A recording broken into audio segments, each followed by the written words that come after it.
할렐루야. 오늘 하루의 일과를 끝내고 예배의 자리에 앉은 여러분들을 축복합니다. 이 예배를 통해서 여러분들의 마음의 위로와 또한 화평이 깃들기를 또한 축복합니다. 기도하겠습니다.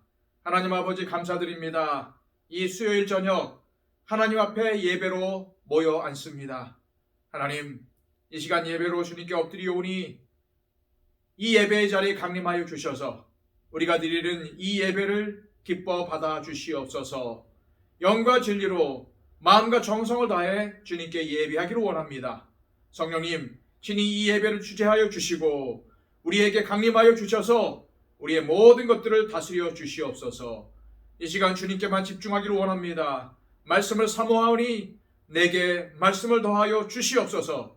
그리하여 주시는 말씀을 붙잡고 살아갈 수 있도록 인도하여 주시고 주시는 그 예수님의 음성을 우리의 심령 가운데 새겨서 그 말씀의 순종으로 화답하는 우리의 삶이 되게 하여 주시옵소서.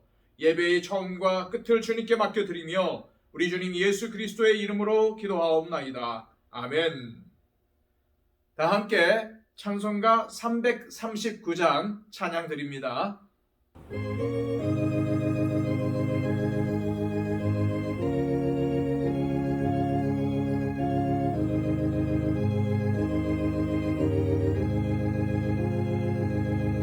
내 주님 지신 십자가 우리는 앉을까? 네게 나 있는 십자가 내게도 있도다. 내 몫에 태인 십자가 늘 지고 가리다. 그 멸류관을 쓰려고 저 천국 가겠네. 저 수정 같은 길에서 멸류관 벗어서 주 예수 앞에 바치며 늘 찬송하겠네. 저 천사 소리 높여서 늘 찬송할 때에 그 좋은 노래 고초가 참 아름답도다. 그 멸류관도 귀하고 보활도 귀하다. 저 천상 내려 보내사 날 영접하소서.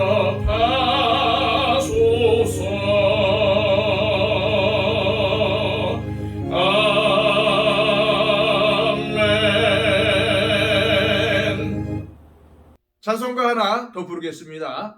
찬송가 407장입니다.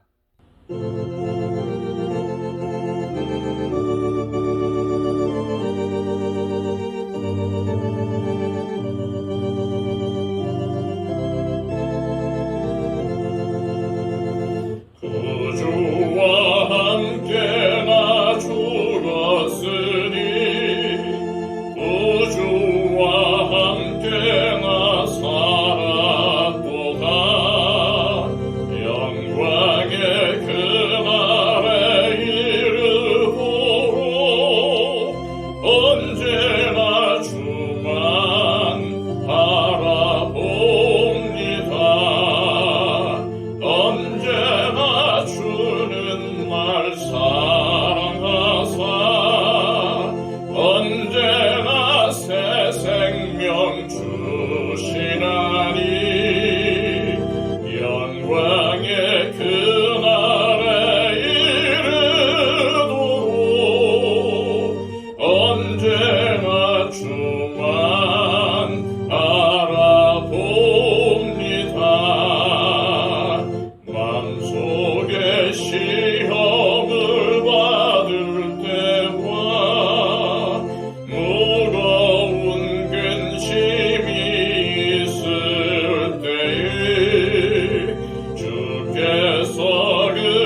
왕의 그날에 이르도록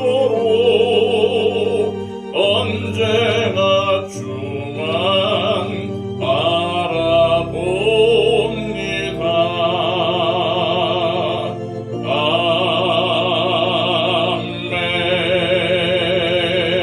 아멘. 이 시간 우리에게 주시는 하나님의 귀한 말씀은 신약성경 마가복음 10장 23절에서 31절까지의 말씀입니다. 신약성경 71쪽입니다. 예수께서 둘러보시고 제자들에게 이르시되 재물이 있는 자는 하나님의 나라에 들어가기가 심히 어렵도다 하시니 제자들이 그 말씀에 놀라는지라. 예수께서 다시 대답하여 이르시되 얘들아, 하나님의 나라에 들어가기가 얼마나 어려운지 낙타가 바늘귀로 나가는 것이 부자가 하나님의 나라에 들어가는 것보다 쉬우니라 하시니 제자들이 매우 놀라 서로 말하되 그런즉 누가 구원을 얻을 수 있는가 하니 예수께서 그들을 보시며 이르시되 사람으로는 할 수 없으되 하나님으로는 그렇지 아니하니 하나님으로서는 다 하실 수 있느니라. 베드로가 여짜와 이르되 보소서 우리가 모든 것을 버리고 주를 따랐나이다. 예수께서 이르시되 내가 진실로 너희에게 이르노니 나와 복음을 위하여 집이나 형제나 자매나 어머니나 아버지나 자식이나 전토를 벌인 자는 현세에 있어 집과 형제와 자매와 어머니와 자식과 전토를 100배나 받되 박해를 겸하여 받고 내세에 영생을 받지 못할 자가 없느니라. 그러나 먼저 된 자로서 나중되고 나중된 자로서 먼저 될 자가 많으니라. 아멘. 이런 격언이 있습니다. 침대는 돈으로 살 수 있으나 단잠은 살 수 없다. 음식은 돈으로 살 수 있으나 식욕은 살 수 없다. 약은 돈으로 살 수 있으나 건강은 살 수 없다. 사치는 돈으로 살 수 있으나 만족은 살 수 없다. 쾌락은 돈으로 살 수 있으나 행복은 살 수 없다. 지난 시간 우리는 재물이 많은 한 청년을 살펴보았습니다. 이 사람은 관리였고 젊은 청년이었습니다. 젊은 나이에 엄청난 것들을 이루었고 종교적으로도 아주 열심을 가진 사람이었는데 이토록 훌륭한 청년에게 예수님이 뭐라고 하셨습니까? 네게 아직도 한 가지 부족한 것이 있으니 가서 네게 있는 것을 다 팔아 가난한 자들에게 주라. 그리하면 하늘에서 보화가 네게 있으리라. 그리고 와서 나를 따르라 라고 하셨죠. 이 말씀을 들은 그는 어떻게 했습니까? 주님의 말씀대로 그대로 실천했습니까? 그는 자신이 가지고 있는 많은 재물을 잃고 싶지 않았기 때문에 예수님의 말씀을 듣고서 슬퍼하고 괴로워하며 그 자리를 떠나갑니다. 그리고 나서 오늘 본문이 시작되죠. 그렇게 훌륭한 사람이었던 그가 떠난 자리에서 예수님은 너무나도 충격적인 말씀을 하십니다. 23절 말씀입니다. 예수께서 둘러보시고 제자들에게 이르시되 재물이 있는 자는 하나님의 나라에 들어가기가 심히 어렵도다 하시니, 여기서 재물이 있는 자는 부자를 의미합니다. 이 말씀을 들은 제자들은 모두 깜짝 놀라죠. 왜 그랬을까요? 예수님의 이 말씀은 당시 유대인들이 갖고 있었던 상식을 완전히 깨는 말씀이었기 때문이었습니다. 그 당시 유대인들은 부자가 된 것은 선한 사람이라는 표시이고 하나님의 인정과 축복을 받은 사람이라는 증거가 된다고 생각을 했습니다. 그런데 예수님은 오히려 재물이 있는 사람이 하나님 나라에 들어가는 것은 아주 어렵다고 하시니 그 당시의 통념과 정반대의 말씀을 들은 제자들이 놀란 것은 당연했습니다. 예수님은 제자들을 이해시키기 위해서 같은 내용의 말씀을 다른 식으로 다시 말씀하시죠. 24절, 25절입니다. 제자들이 그 말씀에 놀라는지라 예수께서 다시 대답하여 이르시되 얘들아 하나님의 나라에 들어가기가 얼마나 어려운지 낙타가 바늘귀로 나가는 것이 부자가 하나님의 나라에 들어가는 것보다 쉬우니라 하시니.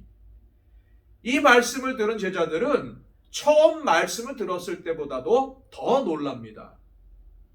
그 당시 중동 지역에 살던 사람들이 쉽게 볼 수 있었던 동물들 중에서 가장 큰 동물이 바로 낙타였습니다. 그리고 사람들이 당시에 생각해낼 수 있는 가장 작은 통로가 바늘귀, 즉 바늘구멍이었지요. 엄청나게 큰 낙타가 그 작은 바늘구멍으로 나가는 것이 부자가 하나님 나라에 들어가는 것보다 더 쉽다면 부자가 구원을 얻는 것은 심히 어려운 정도가 아니라 아예 불가능하다는 뜻이 됩니다.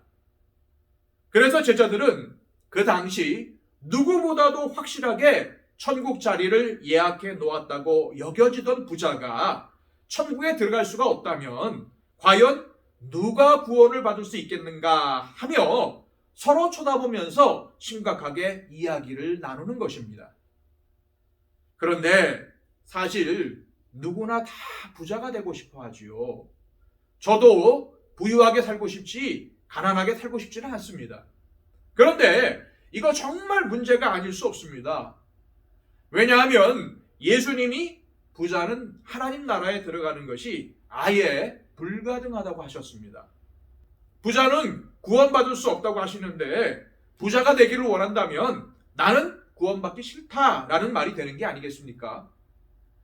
그런데 여기서 반드시 짚고 넘어가야 하는 것은 과연 예수님은 어떤 사람을 가리켜서 부자라고 하시는가 하는 점입니다. 이것을 제대로 알아야 합니다. 만일 예수님이 말씀하시는 부자가 단지 돈 많은 사람을 가리킨다면 많은 사람들이 구원을 받을 수가 없게 될 것이기 때문이죠. 그런데 성경을 읽어보면은 믿음의 사람들 중에서 부자들이 많았다는 것을 알 수 있습니다. 대표적으로 구약의 아브라함은 얼마나 재물이 많았습니까? 엄청난 거부였습니다. 또 아브라함과 거의 동시대 사람이었던 고난의 사람 욥, 다윗도 왕이었으니 부자였고 그의 아들 솔로몬은 역사상 최대의 부자였습니다. 신약에서도 예수님을 장사 지낸 아리마대 사람 요셉도 엄청난 부자였고 삭개오도 엄청난 부자였습니다. 그들은 하나같이 큰 재산을 가진 부자였지만 하나님은 그들을 사랑하셨고 그들을 신실한 종이라고 인정해 주셨습니다. 부자는 천국에 못 들어가는데 이런 부자들은 왜 인정을 해 주셨을까요? 사실이 그렇다면 예수님께서 여기서 말씀하시는 부자는 단지 재물만 많은 사람을 뜻하는 것이 아니라는 사실을 분명히 깨달을 수 있습니다. 그렇다면 과연 어떠한 사람이 하나님 나라에 들어갈 수 없을 정도의 부자입니까? 예수님이 천국에 들어가는 것이 불가능하다고 말씀하신 부자는 돈만 많은 사람이 아니라 자신의 재물을 신뢰하는 사람입니다. 다시 말해서 하나님을 신뢰하는 것이 아니라 재물을 믿고 의지하는 사람이 바로 부자입니다. 너무 재물이 많아서 꽉 붙잡고 있기 때문에 천국으로 데려가시려고 해도 재물의 무게 때문에 데려가실 수가 없습니다. 본문 바로 앞에 나오는 부자 청년이 바로 그러한 사람이었습니다. 지난주에 살펴본 본문에서 예수님은 이런 말씀을 하셨죠. 내가 진실로 너희에게 이르노니 누구든지 하나님의 나라를 어린아이와 같이 받들지 않는 자는 결단코 그곳에 들어가지 못하리라 하시고, 예수님은 부자는 하나님 나라에 들어가는 것이 불가능하다고 하셨지만 하나님의 나라가 이런 자의 것이니라 라고 하시면서 이런 자, 즉 어린아이처럼 하나님을 온전히 의지하는 자는 구원을 받을 수 있다고 말씀하셨습니다. 그리고 누구든지 어린아이와 같이 하나님 나라를 받아들이지 않는 사람은 거기에 들어가지 못할 것이다 라고 다시 한번 강조하셨습니다. 그러니까 부자 청년이 하나님의 나라에 들어갈 수 없는 이유가 무엇입니까? 그는 어린아이와 같이 하나님의 나라를 받아들이지 않았기 때문입니다. 하나님을 온전히 신뢰하고 따르는 것이 아니라 자신의 재물을 신뢰하며 살기 때문입니다. 그런 사람은 결코 천국에 들어갈 수가 없습니다. 왜냐하면 천국, 즉 하나님의 나라는 하나님만 신뢰하며 따르는 사람들이 가는 곳이기 때문입니다. 하나님이 필요 없는 사람들이 어떻게 천국에 들어갈 수가 있겠습니까? 우리가 좋은 목적을 위해서 돈을 사용하는 것은 가능합니다.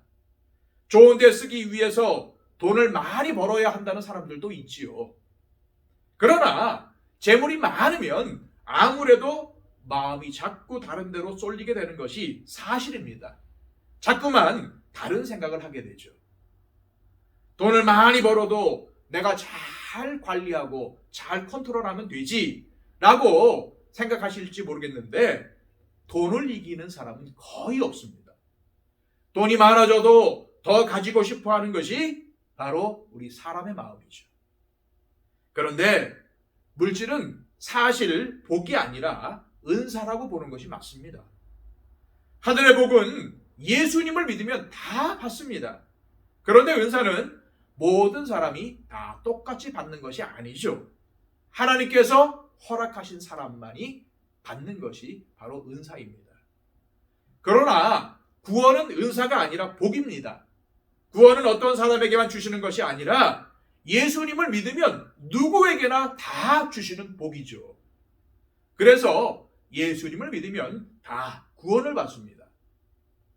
그런데 왜 하나님께서 우리에게 은사를 주시는 걸까요? 주님께서 원하시는 일에 쓰라고 주시는 것이 바로 은사입니다. 그런 이유로 하나님이 이 땅에서 우리에게 재물을 주시는 것은 이 땅에서 그저 나만 잘 먹고 잘 살고 나만을 위해서 쓰면서 누리라고 주시는 것이 아니라 하나님께서 원하시는 일을 위해서 바로 사용하라고 주시는 것입니다. 그런데 은사는 쓰면 쓸수록 더 늘고 쓰지 않으면 소멸되는 특징이 있습니다. 그러니까 주셨는데도 주님을 위해서 바르게 쓰지 않으면 물질의 은사도 자연히 없어지게 됩니다. 반면에 재물을 잘 사용하면 하나님께서는 더 크고 많은 물질의 은사를 허락하십니다. 잘 쓰는 사람에게, 바로 쓰는 사람에게 하나님께서 재물을 더 주신다는 말씀이죠. 부자 청년은 많은 재물 때문에 그것과는 비교도 안 되게 소중한 영생을 받지 못하게 되었습니다. 그는 많은 재물을 가진 사람이었지만 사실은 자기가 재물을 소유한 것이 아니고 재물이 그 사람을 소유해 버렸습니다. 돈이 자기의 노예였던 것이 아니라 자기가 돈의 노예가 되어버린 것이죠. 이 부자 청년은 돈의 노예가 되는 것이 얼마나 심각한 것인지를 잘 보여주고 있습니다. 왜 그럴까요? 돈의 노예가 되어서 더 중요한 영생을 얻을 기회를 놓쳐버렸기 때문입니다. 이 부자 청년 때문에 예수님께서 오늘 본문의 말씀을 하시게 된 것이죠. 부자가 하나님 나라에 들어가는 것이 어렵다는 말씀을 들은 제자들은 너무나도 놀라면서 서로를 바라보면서 말합니다. 그런즉 누가 구원을 얻을 수 있겠는가? 하나님의 특별한 은총을 받았다고 하는 부자가 구원을 못 받는다면 도대체 어떠한 사람이 구원을 받을 수 있다는 말인가? 라는 뜻입니다. 이 질문에 대해서 예수님은 뭐라고 말씀하실까요? 27절입니다. 예수께서 그들을 보시며 이르시되 사람으로는 할 수 없으되 하나님으로는 그렇지 아니하니 하나님으로서는 다 하실 수 있느니라. 무슨 말씀입니까?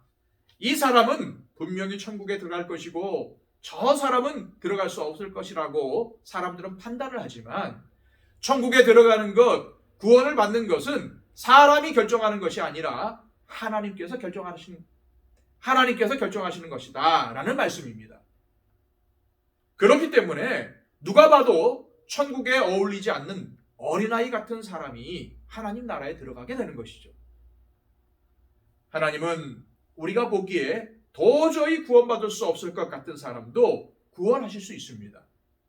하나님은 어린아이도 구원하실 수 있고 어른도 구원하실 수 있습니다. 하나님은 가난한 자도 구원하실 수 있고 부자도 구원하실 수 있습니다. 하나님은 아주 악독한 자도 구원하실 수 있고 착하게 산 사람도 구원하실 수 있습니다. 하나님은 낙타가 바늘길을 통과하게 하실 수도 있습니다. 하나님은 다 하실 수 있으십니다. 그런데 혹시 나 같은 사람은 구원을 못 받을 거야 라고 생각하는 분이 계십니까? 왜 그렇게 생각하십니까? 또 나는 조금 더 해야 구원을 받을 수 있다라고 생각하십니까? 누가 그렇게 정했습니까? 내가 어떤 사람이든 상관없이 주님 때문에 구원받을 수 있습니다.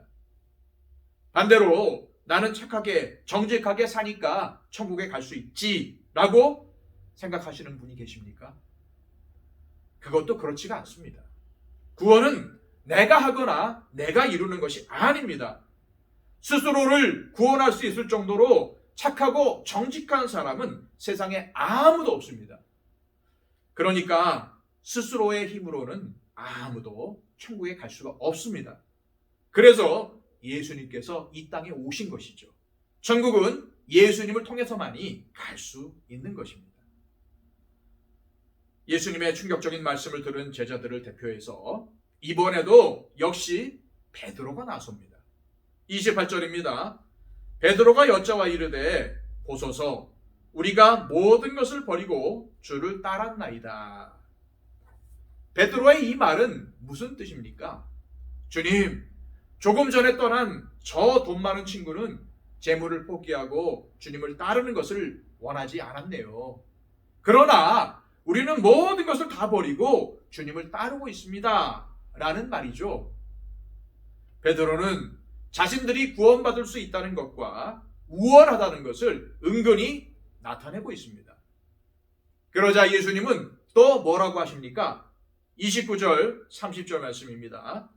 예수께서 이르시되 내가 진실로 너희에게 이르노니 나와 복음을 위하여 집이나 형제나 자매나 어머니나 아버지나 자식이나 전토를 벌인 자는 현세에 있어 집과 형제와 자매와 어머니와 자식과 전토를 100배나 받되 박해를 겸하여 받고 내세에 영생을 받지 못할 자가 없느니라. 예수님은 여기서 두 가지의 다른 삶이 있다는 것을 말씀하십니다. 첫째는 그리스도와 복음을 위하여 사는 삶이며 이것은 반드시 영생을 받는 삶입니다. 둘째는 집이나 형제나 자매나 어머니나 아버지나 자식이나 전토를 위해서 사는 삶입니다. 바로 이것이 예수님께서 말씀하시는 부자의 삶이며 하나님의 나라에 들어갈 수가 없는 삶입니다. 이 말씀은 예수님의 제자가 되기 위하여 비싼 값을 치러야 한다는 것을 보여줍니다. 그러니까 무조건 다 버리고 예수님을 따르기만 하면 다 되는 것이 아니고 예수님의 진정한 제자가 되기 위해서는 집이나 가족이나 소유까지도 포기할 수 있어야 한다는 말씀입니다. 예를 들어서 어떤 청년이 있는데 이제 결혼할 때가 되었다고 생각해 보십시오. 이 청년에게는 친한 여자친구가 2명이 있습니다. 결혼을 해야 하므로 한 명을 무조건 선택해야 되겠죠. 둘 다 아무리 사랑해도 소용이 없습니다. 반드시 한 명만 선택해야 합니다. 드디어 그 중에서 한 명을 선택해서 결혼을 했습니다. A와 결혼하여 같이 삽니다. 그런데 결혼 후에도 B와 계속 만나고 데이트를 합니다. 어떻습니까? 괜찮습니까? 아니죠. 그 관계는 부적절한 관계입니다. 한 명을 택했으면 그 사람에게 전적으로 헌신하는 것이 원칙이죠. 예수님께서 제자들에게 요구하시는 것은 이처럼 반드시 선택이 필요한 일입니다. 마태복음에서도 두 주인을 섬길 수 없다라고 하셨습니다. 둘 다 선택할 수 없다는 거죠. 한쪽만 선택해야 합니다. 우리는 물론 주님을 선택해야 합니다. 세상의 것들을 잡으려고 따라가며 그것들을 의지하면 오히려 그것들이 저 멀리 도망쳐버립니다. 내가 노력하는 만큼 돈이 쑥쑥 들어옵니까? 그렇지 않습니다. 아무리 따라가도 오히려 더 멀어지는 것이 돈입니다. 그런데 그것들을 포기하고 주님 한 분만 의지하면 어떻게 됩니까? 주님은 그것들을 다 주십니다. 왜 그렇습니까? 우리 주님은 그러한 것들을 다 가지고 계시기 때문입니다. 29절에서 30절 말씀을 다시 한번 잘 보십시오. 거기서 뭐라고 하십니까? 나와 복음을 위하여 집이나 형제나 자매나 어머니나 아버지나 자식이나 전토를 벌인 자는 현세에 있어 이 땅에서의 삶을 사는 동안 집과 형제와 자매와 어머니와 지식과 전토를 100배나 받되 박해를 겸하여 받고 내세에 이 땅을 떠날 때 영생을 받지 못할 자가 없느니라. 이 모든 것들 중 하나만 주님과 복음을 위해서 포기하면 이 모든 것들을 다 주신다는 말씀입니다. 이것이 얼마나 은혜입니까? 이거 다 포기해. 그럼 내가 하나를 줄게 하셔도 은혜인데 하나만 포기해도 다 주신다니 이게 얼마나 큰 은혜입니까? 그럼 딱 한 가지만 포기하고 나머지는 다 붙들고 있어도 좋다는 말씀입니까? 아닙니다. 어떤 것이라도 인생에서 주님보다 더 중요한 것으로 삼기를 포기하라는 말씀입니다. 이 중에 어떤 것도 어떤 사람도 주님보다는 중요하지 않다는 것이죠. 그런 것을 붙들면 내 인생이 행복해질 거라고 착각하지 말라는 것입니다. 이 구절에서 가장 중요한 말이 무엇입니까? 나와 복음을 위하여입니다. 예수님과 상관없이 다 버린다고 되는 게 아니라 예수님과 복음을 위해서 그러라는 겁니다. 그 모든 것 중 어느 하나라도 가지려고 따라가면 결코 자기의 것이 될 수가 없지만 그것들을 따라가기를 포기하고 그 모든 것을 다 소유하신 주님을 의지하며 따르면 그 모든 것을 다 주신다는 말씀입니다. 세상의 것을 다 소유하라고 하면 다 잃지만 예수님을 붙들면 모든 것을 다 얻게 됩니다. 주님께서 이 세상의 모든 것을 다 가지고 계신 주인이시기 때문입니다.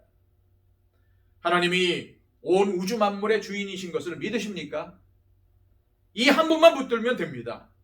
그런즉 너희는 먼저 그의 나라와 그의 의를 구하라. 그리하면 이 모든 것을 너희에게 더하시리라. 이 말씀도 똑같은 말씀이죠. 다른 것들은 다 쓸데없고 하나님의 나라와 의만 구하라고 하시는 것이 아니라 먼저 하나님의 나라와 의를 구하면 나머지 모든 것은 다 채워주실 것이라는 말씀입니다. 예수님 당시 초대교회의 교인들에게는 그리스도인이 된다는 것이 진짜로 집이나 가정이나 친구나 재산을 잃는 것을 또는 그 모든 것을 다 잃어버림을 의미했습니다.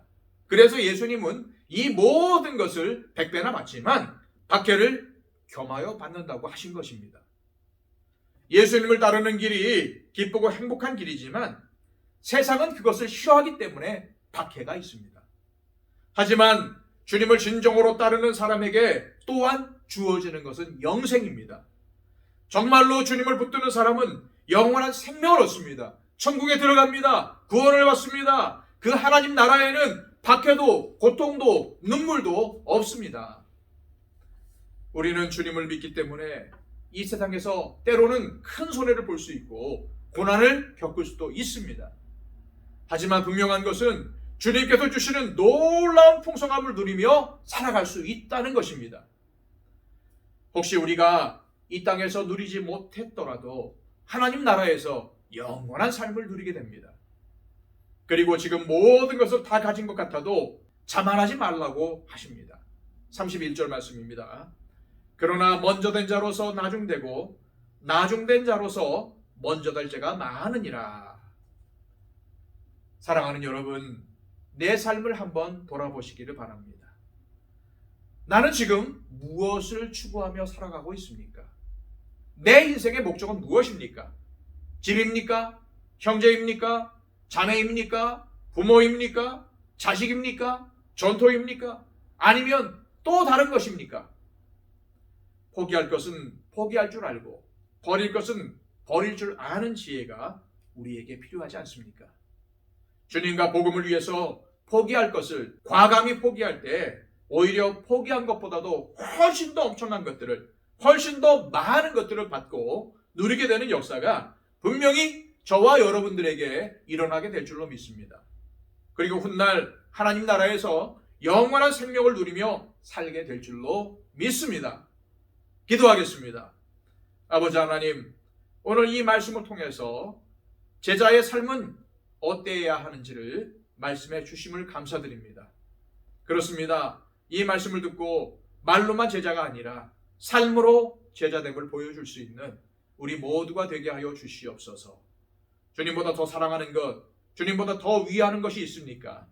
오늘 귀한 예수님의 말씀대로 우리의 삶에 예수님을, 우리 하나님을 더 중요하게 생각하고 하나님 중심, 예수님 중심으로 살아갈 수 있는 우리의 삶이 되게 하여 주시옵소서. 세상의 가치를 바라보고 사는 삶이 아니라 믿음을 구하며 사는 삶이 되게 하여 주시옵소서. 우리가 하나님의 나라와 의를 먼저 구할 때에 나머지 모든 것들을 채워주시마 약속하신 그 하나님의 약속의 말씀을 믿고 오로지 하나님만을 붙잡고 하나님 나라를 바라보며 살아갈 수 있는 우리의 믿음의 삶이 되게 하여 주시옵소서. 예수 그리스도의 이름으로 기도하옵나이다. 아멘.